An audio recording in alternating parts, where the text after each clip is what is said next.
All right, mabuhay everyone and welcome to our concluding topic for TAIROPS. So we shall conclude our course with the discussion about route structure. So again, for our objectives, number one, to understand the airline routes. Number two, to understand different airline routing. And number three, to understand the airline distributing system. First, we have to define ano ba yung airline routes. And airline routes simply means that our airlines are not free to fly anywhere they want. There must be some kind of an agreement between the destination as well as with the airline provider. Many factors, most of them are cost related, control what routes an airline flies. Of course, airline is a business and profitability remains to be one of the top concerns of the airline providers. Routes were originally determined by the government regulations, especially if the current development stage of the country is during the regulation, which the government has the highest say in which destination must be flown or destination must be serviced. First, a thing that we have to consider when we talk about airline routes is point of entry and exit. So when we say entry and exit, an airline had to obtain a certificate of entry to provide air transportation, and this costs money to enter or exit a route. Airlines must buy and sell slots at busy airports. Uh, of course, especially for destinations na maraming pumupunta, the busy airports, especially in the US, which airlines are not solely uh, owned by the government. These are private, some of them are private airports. And again, profitability is one of their top concerns. And the slots which they could offer are very limited due to the number, so the volume of passengers and airlines that would like to enter and service that route. And one of their main considerations in allowing an airline to land and to probably service the area is how much is this airline willing to pay, right? How much premium are they willing to pay in exchange of the profitability or the potential of them earning via our destination. So next, after entry and exit, another thing na kino-consider is yung slots. Of course, limited nga yung slots. So owning a slots gives a carrier control of an airport and is fundamental to starting a hub. Parang yung nangyayari sa NAIA. So sa NAIA merong parang hub ang Cebu Pacific, meron ding hub ang Philippine Airlines. Of course, in Hong Kong, another hub na meron doon is Cathay Pacific. So kapag mas marami yung slots na nakuha mo, mas marami kang fleet. There are a good number of fleets which you could park or even parang pwede ka mag-layover doon. Then it gives you a certain control. Next is, and let's talk about basic airline routing strategy. And for the first one, we have point-to-point strategy. Pag sinabi natin point-to-point strategy, this is when an aircraft travels directly to a destination rather than going to a hub. So meaning, wala tayong stopover. What are the advantages kapag point-to-point system ang ginagamit? Number one, of course, dahil hindi tayo mag-stopover, meaning less yung ating travel time, and it's very convenient for our passengers.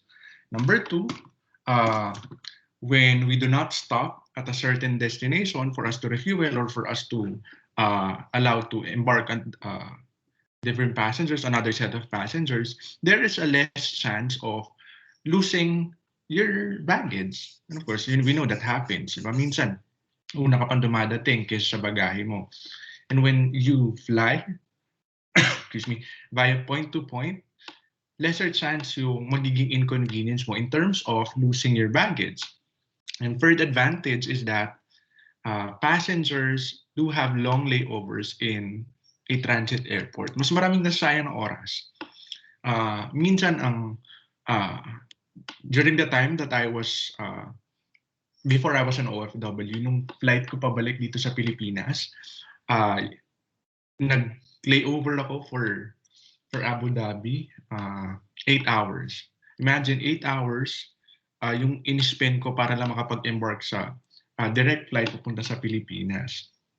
And some of you who have experienced traveling with longer distance might have a different experience, or you might have a worse experience than mine.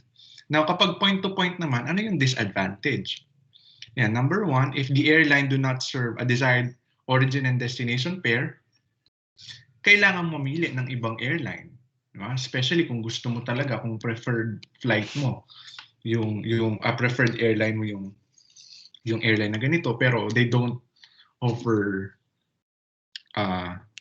yung destination na yun. You have to, kailangan mong lumipat ng airlines. And kapag point-to-point, in terms of capital, mas malaki. We would need bigger capital because we would have to procure larger fleet size. Hindi tayo pwede yung mga small Airbus. Kailangan natin yung mga kayang mag-fly ng around 800 na passengers, because we have to maximize. We have to make sure that the route the profitability of that route is maximized. Yung utility, yung binabayad natin dun sa destination or dun sa airport kung saan tayo maglaland is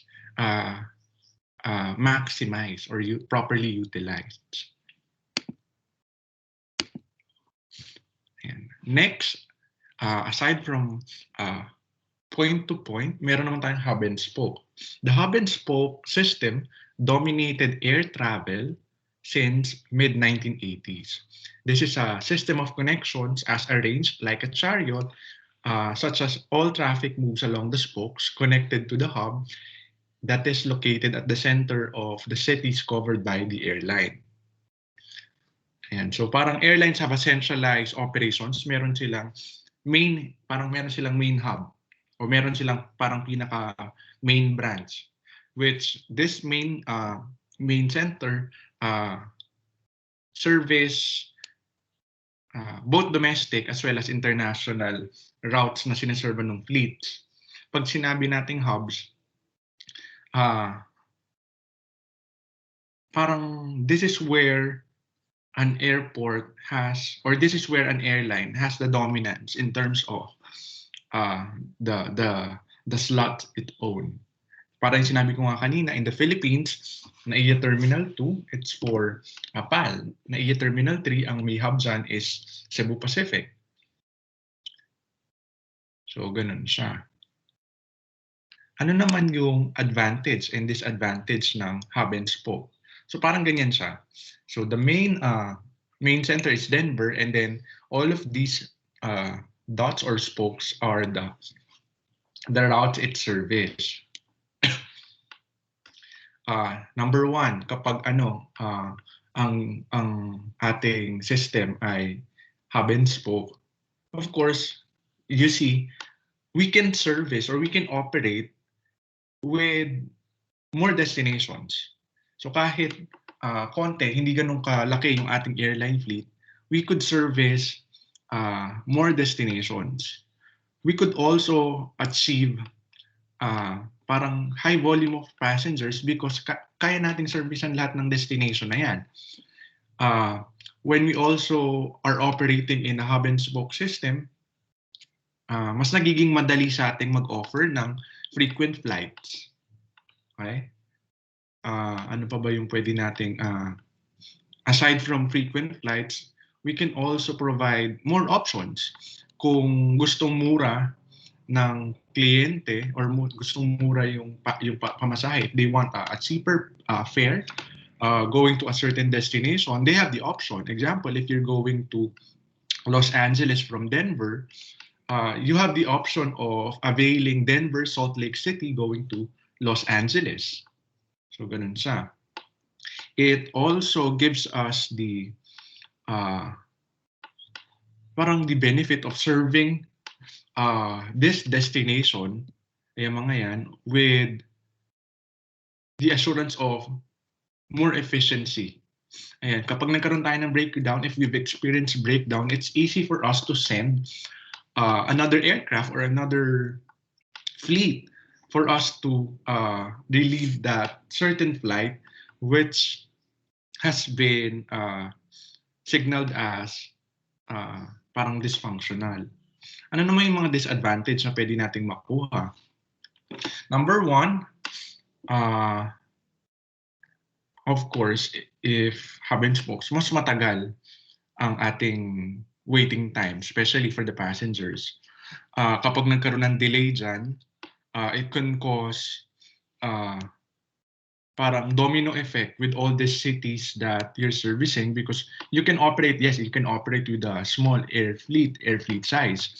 But if that certain airline nagkaroon ng aberya, nagkaroon ng delay, of course, other spokes will be affected. Mas malaki din yung chance na you have to wait for your luggages at a longer interval in your destination. It's also inconvenient because if you're serving a non-direct flight, inconvenient for passengers who need to deplane. Kailangan mag-deplane muna. And then they would have to transfer kung hindi same airline yung sasakyan nila. I mean, hindi kasi same fleet. They would have to transfer and go to a different gate, different aircraft. In my case, yung employer ko, syempre, nung OFW, nagtitipid. So I had to transfer sa Hong Kong. And when I disembarked in Hong Kong, I had to switch gates. And it took me around 50 minutes before I got to arrive at my boarding gate. So imagine yung because yung Hong Kong medyo malaki. And since I'm not really familiar in that airport, I had to find, or I had to locate the boarding gate. It's very inconvenient, especially if you only have a short interval to find your gates. So medyo nakaka-stress din siya.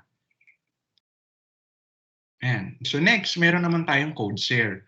When we say code share, this is the practice through which one flight service is jointly used by two or more airlines under a different designator codes. It's a commercial agreement between two airlines that allows an airline to put its two-letter identification codes on the flights of another airline as they appear in the computer reservation system. Example, the Lufthansa operates a flight LH4725 from London to Frankfurt is also marketed by United Airlines as UA909. So, ito nangyari din sa akin to when I was about to go back in the Philippines. Ang una kong sinakyan ay Etihad. I flew Etihad from Alcobar to Dubai to Abu Dhabi. And then I had an 8-hour layover in Abu Dhabi. And then the next airline that I embarked in is Philippine Airlines. But when my employer bought that travel ticket or that yung ticket na ginamit ko, it's only it's marketed by the travel agency as Etihad. In this kind of setup, passengers have a great number of destinations and flight choices because two separate airlines have different entry and exit agreement. So it's much more convenient to book through a single source. This also parang dahil magkaibang airlines, it gives you in terms of frequent flyer, in terms of mileage points, you get to avail more mileage points because you get to travel to different airlines. Mas na-accumulate. You can also avail this without extra frills. And because this is a partnership, this is a mutual agreement that aims to parang i-increase yung efficiency ng parehong airline providers. And ano ba yung disadvantage? Because these are two different airlines, sometimes it causes confusion. It causes confusion in the part of the passenger. Nagkakaroon din ng parang reduction in flight frequencies when these are seen as competition, and confused tayo, sino ba yung marketing carrier, sino yung operating carrier. So parang ganon. So ayan, ganito yung itsura kapag nag-travel serve na kayo. So ganyan yung itsura ng code sharing. So ayan. I think for destination management students, this is an elective na kailangan yung kunin kung gusto nyo, or you may take another elective. So another thing that we consider in terms of route structure, yung airline, tinitingnan niya yung product distribution. When we say product distribution, this is an airline's product. An airline's product is the space on its plane. An airline needs an average load factor percentage of seats filled on its plane of 60 to 65% to make money. So yung assurance lang nakikita yung isang aircraft is for it to be able to fill the number of seats 60%. So if the capacity of your aircraft, halimbawa, is 200, especially for small aircraft, you need to fill at least 120 to make sure that that route is making money. Airline load factors vary depending on the time of the year, day of the week, and hour of the day. Next is, who will be the marketing channel? When we say marketing channel, it means the channel of distribution. This is a group of interrelated individuals or organization that directs the flow of suppliers' products to the consumers. At first, it's the airline who sell the products through their ticket desk via telephone. But now with the rise of the internet, mas naging accessible yung pagbili ng airline tickets because we now have travel agency. So when we say travel agency, it's a company that is not directly related to the airline provider, but it gets to sell the seat of the air fleet.